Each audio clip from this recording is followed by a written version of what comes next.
Hello, you're watching Show of the Week with Outside Xbox. I'm Jane. And I'm Mike. This week I checked to see if they used any of my suggestions for Rise of the Tomb Raider. They did! Excellent! That is ludicrous. Wait till you see the cow launcher.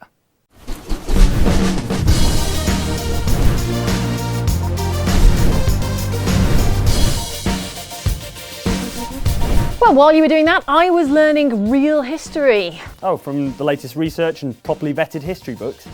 Better. My God, this is Michel Rouge's vault. Michael Roog's vault? It can't be. You have no idea who that is, do you? I'm the foggiest.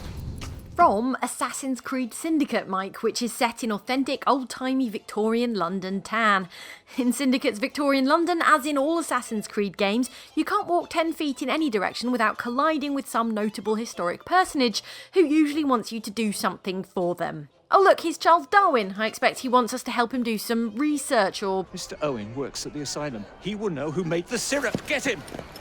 Or chase down and menace the founder of the Natural History Museum, Richard Owen. Right. Along the way, you'll bump into Alexander Graham Bell, Florence Nightingale, Queen Victoria, and Charles Dickens, who, if you pre-ordered the game, asks you to meet him in a series of London pubs and go ghost hunting, which is pretty much how Andy spends his spare time anyway. Tell me, do you believe in ghosts? Not particularly. Yes.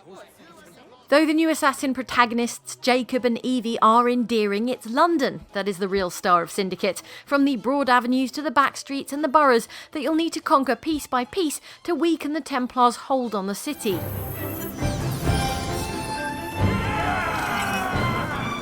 It's not an exact replica of Victorian London.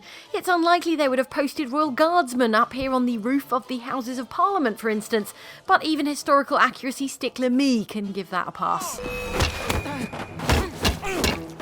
It's this city combined with a renewed sense of fun and novelties like the rope launcher and drivable carriages that makes Assassin's Creed Syndicate worth your time. What's more, it's full of useful life advice. If you won't listen to us, Mike, maybe you'll listen to Charles Darwin. Not every problem can be solved by blowing things sky high. Sometimes a little discretion is in order. So there's loads of historical characters just wandering around. Yeah, there's Darwin, Queen Victoria, Florence Nightingale. Everyone is someone in Assassin's Creed. Yeah, it turns out we owe a lot to the Assassins. I never knew. If you've played any Assassin's Creed game, you know hardly any event in history took place without an assassin having a hand in it. From Charles Dickens' book, The Mystery of Edwin Drood, being unfinished at the time of his death, to pretty much the entirety of the United States of America. According to the games, here are 5 things the modern world would be without if it weren't for Desmond Miles and his sexy, sexy ancestors. I need your help, Leonardo. Does it work? What? What are you asking? Does it work, Leonardo? Can it really fly? You might think the earliest practical hang gliders didn't exist until the late 19th century. Well, you'd be wrong, and also get off Wikipedia, that's cheating. Ezio was hang gliding way back in Venice in 1485. It's not about being lighter than air. It's about grace and balance. You must use your body's own weight to control your elevation and direction. While the glider was invented by Leonardo da Vinci, Ezio was the one to actually make it work, mainly because it afforded him exciting new opportunities to kick people off buildings. He also invented plane crashes at roughly the same time, but we won't hold that against him. Oh, careful there, Mr. Bell. Every worthwhile endeavour is fraught with dangers, my dear friends. Alexander Graham Bell was a Scottish inventor best known for creating the first practical telephone. He also invented the electric grenade, if Assassin's Creed Syndicate is to be believed. He's pretty handy at fixing grappling hooks too. What he's not good at is naming his inventions. That's where you need an assassin. Phonetic telegraph? Sounds a bit of a mouthful. You could just call it a telephone. So yeah, it's the assassins you have to thank for the fact that there isn't a Lady Gaga single called Phonetic Telegraph. Who are you? Niccolò di Bernardo de Machiavelli. I am an assassin, trained in the ancient ways to safeguard mankind's evolution. Today, Niccolò di Bernardo de Machiavelli is thought of as one of the founders of modern political science, which is ironic because apparently every single idea he ever had he just lifted wholesale from Ezio. Take his concept of virtue, for example. I can't imagine how you did it. Virtù, Machiavelli. Virtù. And if you're wondering where he got the idea for his short but influential work, The Prince, I intend to write a book about you one day. If you do, make it short. guy never had an original idea in his life. What will we do with a drunken setup early in the morning? For centuries, mankind has striven for something that will let them play music when they're out and about, starting, stopping, and shuffling the songs at will. Well, Edward Kenway had just such a system back in the early 18th century, and only now is technology catching up. A song. Down west, old ship that ever did sail, sailed on a voyage on a windy day. Enough! Thanks!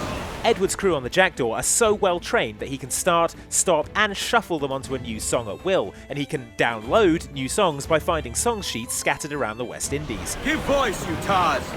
Now you're ready to sail for the Horn. Best have quiet a while. Later, this concept would be given a technological spin by Apple and become a huge success, but we all know where the idea originally came from. Right, Edwin?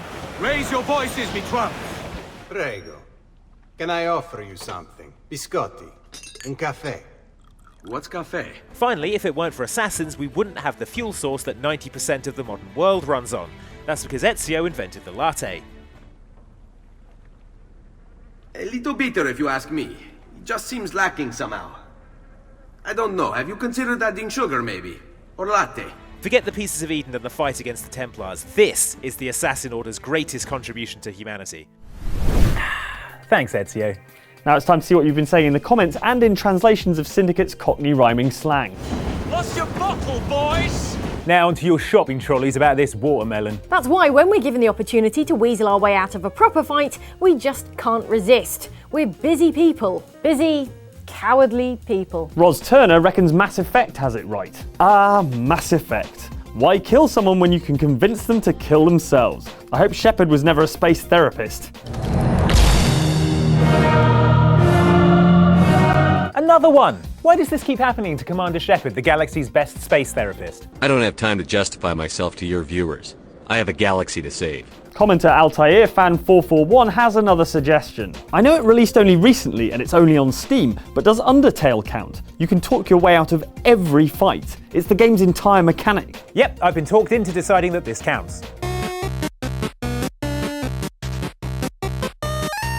Commenter The Abstract 17 gives us this insight into their epic Fallout New Vegas showdown with the monster of the East, Legate Lanius. To talk the Legate out of a fight, I had to wear the naughty nightwear, read 2 magazines, and down like 40 mentats. Nice of him to wait around while you did all that. Yeah, he's not such a bad guy. Moving on, here are your comments on this video about the art of Deus Ex: Mankind Divided. Deus Ex Human Revolution was a visually striking game with its black and gold colour palette, distinctive use of triangles, and some truly exceptional jackets. But its visual direction has evolved for the upcoming Deus Ex: Mankind Divided. Take a look at some of the meaner, cooler, and more uncanny designs in Mankind Divided as executive art director Jonathan-Jacques Beltet shows us art and levels from the new game. Agent Washington finally gets the game's title, saying, "Mankind is divided over which orgs are better, robot arms or those built-in shades."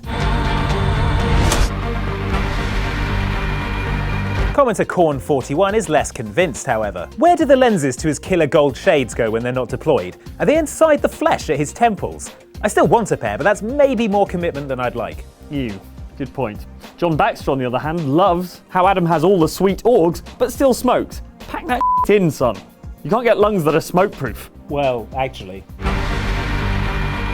And Christopher Iron Monkey can't take Human Revolution seriously anymore. Every time they say HR, I see Adam Jensen giving a talk on sexual harassment in the workplace and using peps on anyone that giggles during it. I'll just wait here.